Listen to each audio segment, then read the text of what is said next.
What is up, guys? This is Brandon back here with MotorNubs, and this is a video I've been meaning to do actually for quite a while now. This is the update on how my Integra is currently today.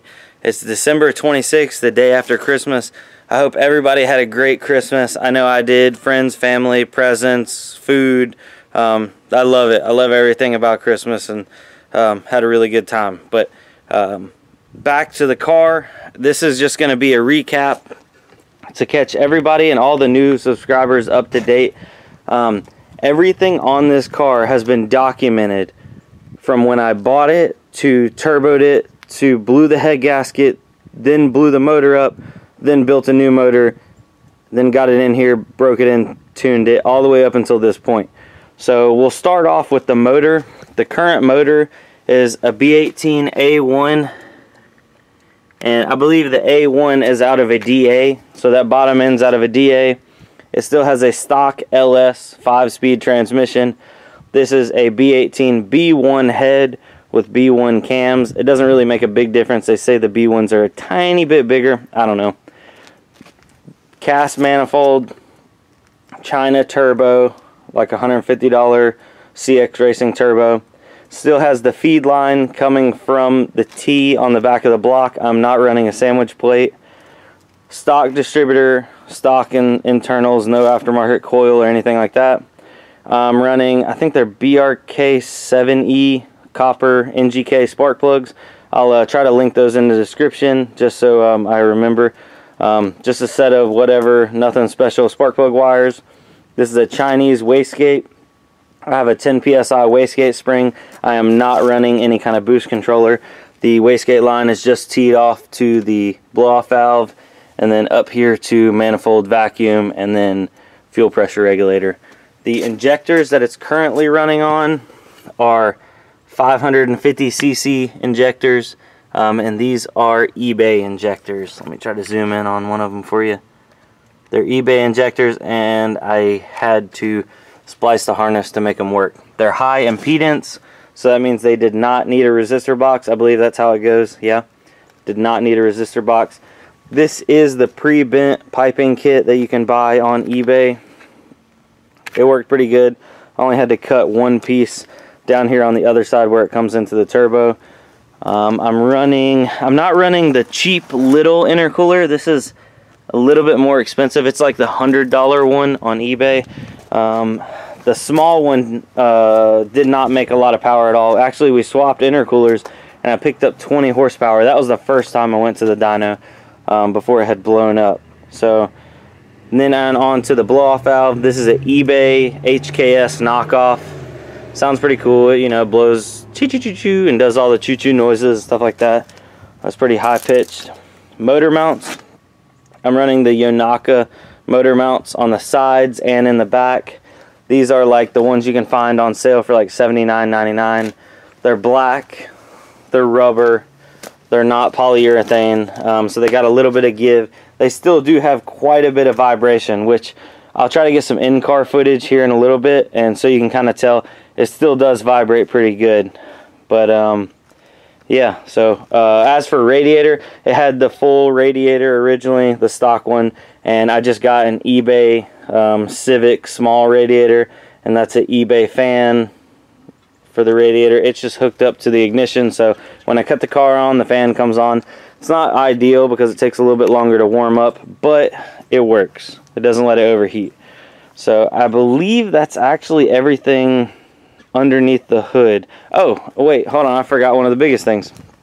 The bottom end is not a stock B18A1. It does have Nippon turbo pistons with the full float clips, and it has aftermarket eBay I-beam rods, which are like really heavy duty rods. I got those, and I put those in this new motor because I wanted to be able to turn it up a little bit more than what a stock motor could. The goal for this motor is to break into the low 400s. So, oh, and for clutch, I'm currently running a Stage 3 6-puck FX clutch off of eBay. I've run the FX clutch before on one of my old Hondas, and they seem to hold up good. A lot of people complain about the XTD clutches not holding power. For now, I'm going to run the eBay clutch until it slips. I think it'll get me up into the 350 range, I'm hoping. And then I'll have to step up to a big boy clutch. But okay, now I think that covers everything under the hood. As for suspension, Sebastian from Oddball Factor hooked me up with a set of front struts, because if you remember in the beginning, this car used to be slammed. And it was actually on some really dangerous suspension. It had stock struts with a bunch of cut springs, so the car was just slammed on the ground like the back. Look at the back, and now imagine the front being like that. Well, anyway, the oil pan was dragging. It was just a bad situation. So I told Sebastian told me, he was like, hey, I got you a set of struts, and they're preloaded with some stock springs on it just so you can drive the car. Obviously, that's not ideal for a 400 horsepower Integra, but it gets the job done right now, and it lets me be able to daily drive the car. The back is not going to stay like that. This Tennessee tilting or Carolina squatting, whatever you want to call it, where it's lifted up in the front and lowered down in the back, that's not staying like that. That's only temporary, because when I first started doing suspension, that's when the other motor blew up. But now that everything's running good and seems to have no problems, this back suspension is going to be getting raised up. I just don't know if I should buy stock struts and springs or go ahead and swing for the fences and get me a set of coilovers and throw coilovers on the whole thing. This exhaust in the back is currently not hooked up. That's just a Yonaka muffler. I haven't taken it off yet. It's just currently open downpipe. As for the exhaust, inside the interior, it's not horrible. Not a whole lot's changed. The dash doesn't have many cracks in it, but it is missing the surround for the steering column, and it's missing a piece right there in between the dash and the center console. If y'all know what that piece is, please drop it in the comments and leave me a link for that, because I need to buy one of those. As for wheels, these are the wheels that came with the car when I bought it. I kind of like them. They're, you know, not too crazy or not too out of the way. They kind of look like a stock wheel almost. Probably going to be leaving those on there till I get everything else sorted out, and I'll do wheels at the very, very last part. The paint has not changed. The paint stayed the same. I do plan on getting a 99 front end with the 99 and up, like, angled headlights. If anybody's seen any of the newer Integras, I think it's 97 or 98 when it switched over, but the headlights are like angled in.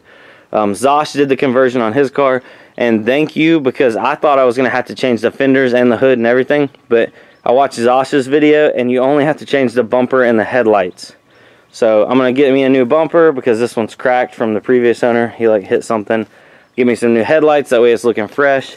And that's when I'll be going for a paint job, because everybody was asking me, you know, now that your brother's car got painted, what are you going to do? Well, I'm waiting until everything's right before I go get paint. So I think that actually catches you up on everything on my car. I don't really know what else there is. It's, you know, just a little fun daily driver car. This car has had a lot of downtime, and a lot of things have broken on it. Axles, motor, a lot of issues, but it's been a lot of fun, and it's been super cheap. I'm gonna try to, when I get inside, add everything up, and because that was the whole point of this car, was a budget fun car after I sold my WRX, because that thing was nothing but a huge money pit. I love the WRX, don't get me wrong, but gosh, that thing ate up so much money to try to go fast. Whereas this little Integra, I mean, it's only 260 horsepower right now, but it would absolutely stomp a mud hole in my 330 horsepower WRX. It's just I guess the power to weight and how it gets it to the ground. These little Hondas are so much fun, and if they break, it's not the end of the world.